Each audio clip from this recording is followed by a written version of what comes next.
Welcome to my world. 2 escargot, pate, frisee, 2 green salads. Okay, lettuce what's here? Lamb chop, steak frites.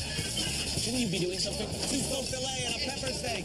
Come on, make the dessert. Chocolate tart, please. As a cook, tastes and smells are my memories. Now I'm in search of new ones. So I'm leaving New York City and hope to have a few epiphanies around the world. And I'm willing to go to some lengths to do that. I'm looking for extremes of emotion and experience. I'll try anything. I'll risk everything. I have nothing to lose. Saigon. Still only in Saigon. Tony, we're in Rio. Oh. Rio de Janeiro, Brazil. This is my kind of town. Music, culture, sex, alcohol, food, beaches. And not necessarily in that order. Did I mention the beaches? It's a delightfully debaucherous sensory stew.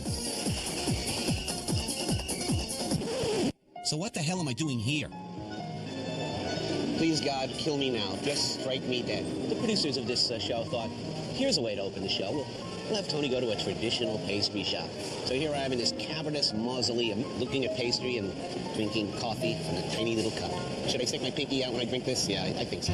Reasons to not make television number 10. Confiteria Colombo is a turn-of-the-century coffee house located in Rio's Centro district, the center of all business and commerce, which means on weekends it's completely deserted.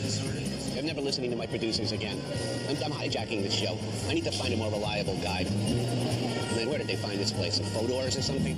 Don't get me wrong, the pastries are good, but you don't go to Rio for pastries. Do I have to hump up that hill, whatever that hill is with the cross? Do I really have to hump that up? Can we catch that in post? Blue screen. I think beach is called for. I mean, that's what I came here for. Yeah, this is brutal. I'm overdressed. I should be apparently wearing a genital-bearing Speedo, revealing exactly to the centimeter the extent of my deficiencies. Okay, a little basic orientation is definitely in order. Carioca, man. It's all about Carioca down here. Carioca can mean simply a resident of Rio, but it also has a second definition. The most admired figure in Brazilian lore is a guy called a Carioca, a guy who does essentially nothing for a living other than look really good, hang out at the beach all day, eat, drink, make love, and get by on a series of strategies. Basically, a professional loafer hustler. And this is an anthropological study. Perhaps someone will come along, someone will show me the ways of the Carioca. What could it have been like for me? Nice to meet him. Fabio, anyway. Fabio, how you doing, man? You can't forget about that, you know? To be a Carioca, it's just to be casual, you know? You come with me to drink something and get a sandwich over there. I can help you out. Oh, that looks good. Grilled meat. Grilled, sausage, chicken, onions, and beer.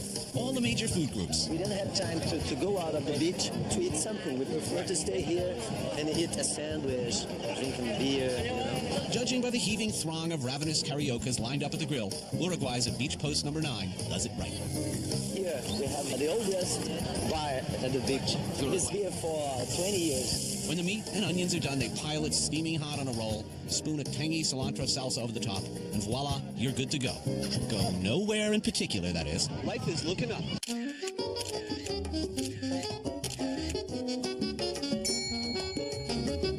So, what is your daily routine? Let's review.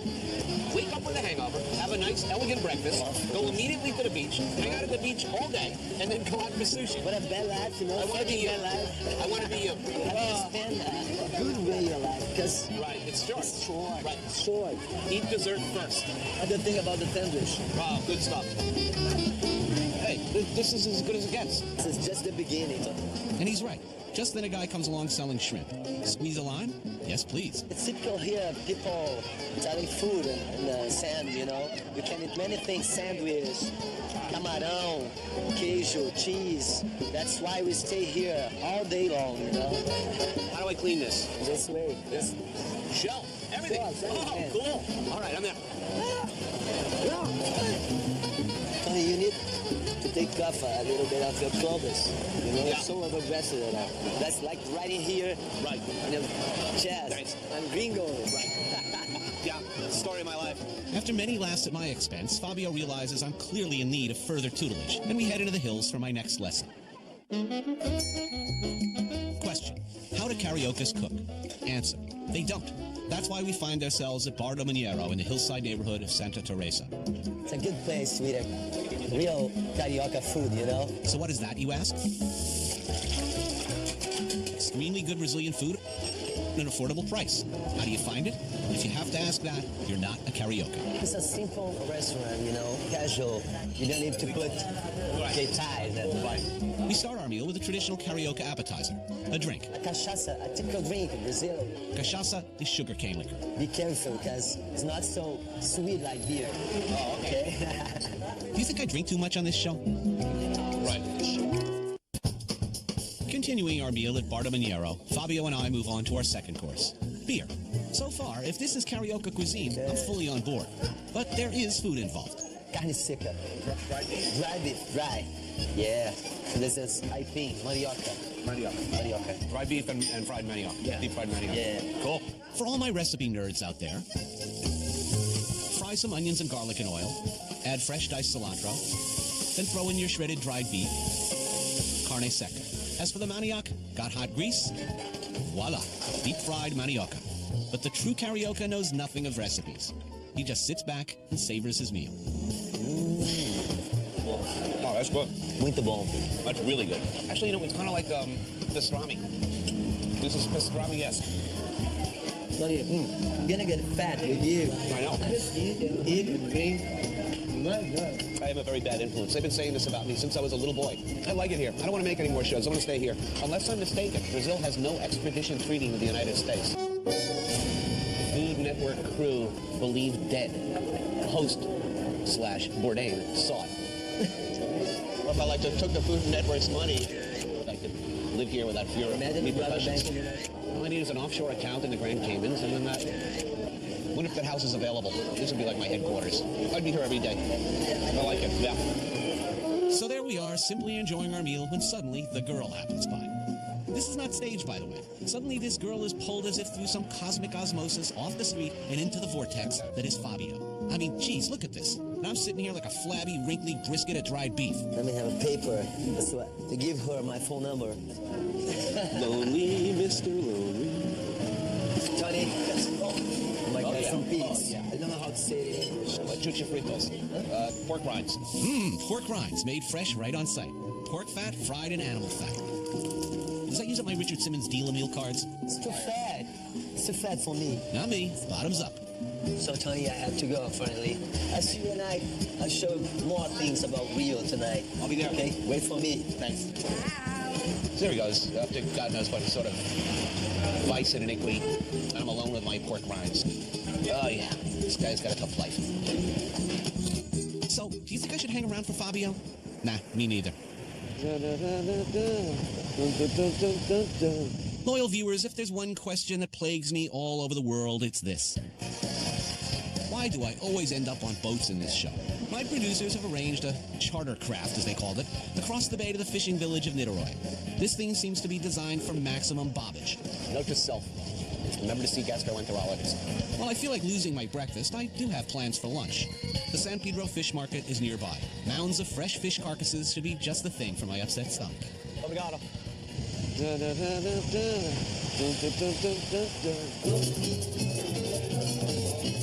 San Pedro Fish Market. This is dizzying. Row after row of fish, stall after stall. It's sort of like a fish mall. But apparently I set off the gringo alarm. After only 5 minutes, someone arrives proclaiming herself to be my guide. Only she doesn't speak English. I'm not sure what she's saying, but it seems to involve me buying these squid. And this fish roe. And this octopus. I'm thinking some sardines, too. I love these little fishies. Sardine. Okay, I guess I'm getting some shrimp. Of course, shrimp need to be peeled and cleaned. 1 kilo, 3 minutes. Pretty much a record. Heard of hard sharks, but shrimp sharks?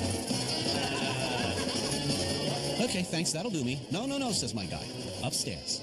As so often happens with a carefree, happy wanderer, I've been intercepted by Yana, who straightened me out as far as A, what fish to get, B, where I should eat it, meaning her place, upstairs, just above the Niterói market. I got a whole slew of stuff as best I can understand it, so I'm just going to sit here and see what comes. Oh, yeah, here comes soup.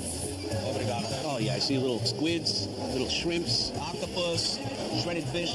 I suspect that whatever's left over at the end of the day goes into the soup, which is where all good soup should come from. This is great. Oh, yeah. Okay, good. This is deep-fried roe. I don't even know which fish. I think it's Corvino roe. Fairly rich stuff. You know, you're talking batter dipped sacks full of fish eggs. Delicious. But if you're also planning on knocking back up his plate of octopus, it's not a light starter. Ding, ding, round 3. Look at that. It's a very fresh shrimp. Well, I know it's fresh because we picked them out ourselves in a tomato cilantro sauce. This is really good food. This is really good food. Oh, yeah. Octopus with toasted garlic. Oh, it's great. Really tender. That's delicious. My new friend is definitely taking me to the right place. Well, her place, in this case. Thank you. It's a wonderful meal.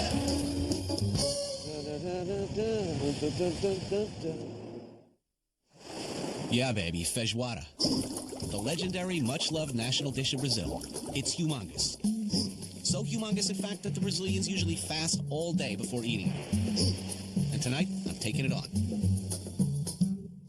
Fabio insists the Carioca prepares with proper beach fitness.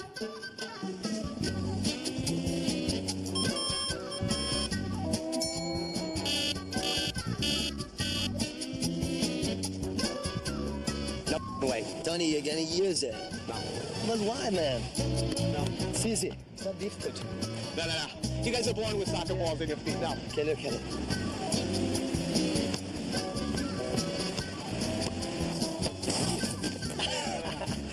My God. So I'm gonna teach you how to dive here in Rio. I think I can do that. I did something Carioca style. I feel like Mr. Roper hanging around with a young Hasselhoff here. You know, Fabio really lives a charmed life. But Rio is not all sandcastles and suntan oil. Much of Rio's population lives in favelas, poor or working-class neighborhoods crammed together on steep hills. In spite of all their daily struggles, these can be very proud, very tight-knit communities. And that's where I'm going to score some good feijoada. Fabio hooks me up with his friend Silvana, who knows an expert feijoada cook in Via San Canoas. From the moment I meet Luis and Zanilda, I know I'm in good hands.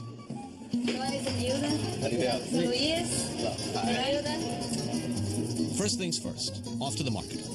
Feijoada, like so many of the world's great dishes, arose from the most humble and abject of circumstances. Okay, what do we have here? Costela, big ribs. Pig's feet. The feet, big feet. Pig's ears. I like it. They're beautiful. According to most accounts, feijoada developed from the scraps and undesirable parts left to slaves by their cruel Portuguese masters. That's right, the throat. Through necessity, generations of cooks over time learned how to coax the maximum flavor, texture, and sustenance out of very little. This is the tail. This is a real complete one. Right. They are all salty, you know. Salt. Right, sure. When you don't have refrigeration, salt is the next best thing for preservation. Maybe Cher ought to look into that. All the right pieces are going into this. I can tell already. Now it's back home with the goods. Note to would-be feijoada cooks. The nature of some of its ingredients requires some otherwise unorthodox preparation strategies. Watch it, that tailbone can be a little rough. Boned up on how to prepare an ear? And don't forget about all the salt. She's boiling the meat to take the salt out. She'll do this 3 times, okay? It takes a little long. Yeah, about an hour long. Enough time to sort through all your black beans, for example. 1,246, 1,247. When the meat is finally desalted, Zanilda pulls out her pressure cooker. In go the beans. What would have taken all day to stew will now only take another hour. Good. Remember, I've been fasting all day. While the feijoada is approaching critical mass, Zanilda fries up some greens and makes the farofa. Farofa is the manioca flour fried with oil, garlic, onion, sausage, and bacon. More pig, more parts of the pig. For the last 15 minutes, Zanilda seasons the feijoada, and then it's time to eat.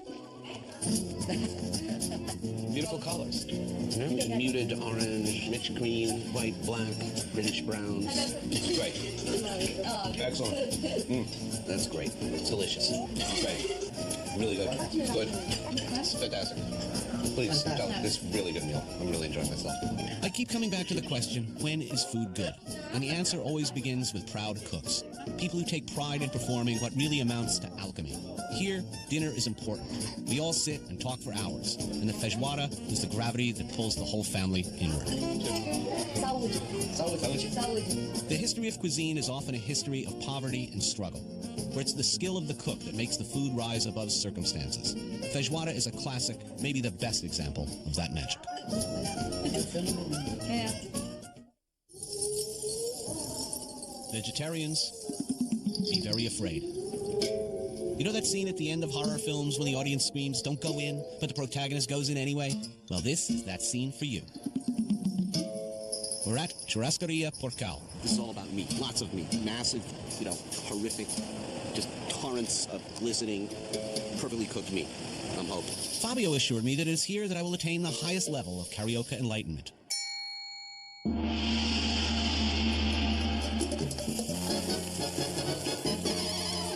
Beef, pork, poultry, lamb, steaks, chops, fillets, entire primal sections of animals. They've got cuts of meat here I never even knew existed.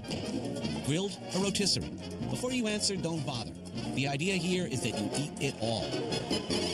This is an essential part of Brazilian cuisine, the churrascaria. An onslaught of meat delivered by knife-wielding waiters. That just fills me with terror right away. I've been very unkind to a lot of waiters over the years. I'm distinctly uncomfortable having a waiter with a sharp knife this close to my throat. Yeah. Despite all that, it's not total anarchy. There is a system. Well, sort of. More meat? Yeah, that's restaurant. Please stop. I've been flashing this thing for about 10 minutes, and they keep bringing me meat. Not that I'm unhappy about that. Enough. I am unhappy about that. Help. I think I've hit my wall of meat. When Crazy Joe Gallo was eating at a Barrow's Clam House, I hope and expect that this was the point at which the outside unknown assassin came in and put a cap in his head. Because I'm yearning for that right now. Which would be preferable to eating more meat at this point. Though I have to say, these chicken hearts are outstanding. Tony, man, I'm so sorry, but I have to go, man. I want to be him. This guy always has someplace better to go. Not that I blame him. Life is good down here. Any place where the Carioca way is the way is a good place. A culture that finds the Carioca charming speaks of a true understanding of what's really good about living on this planet.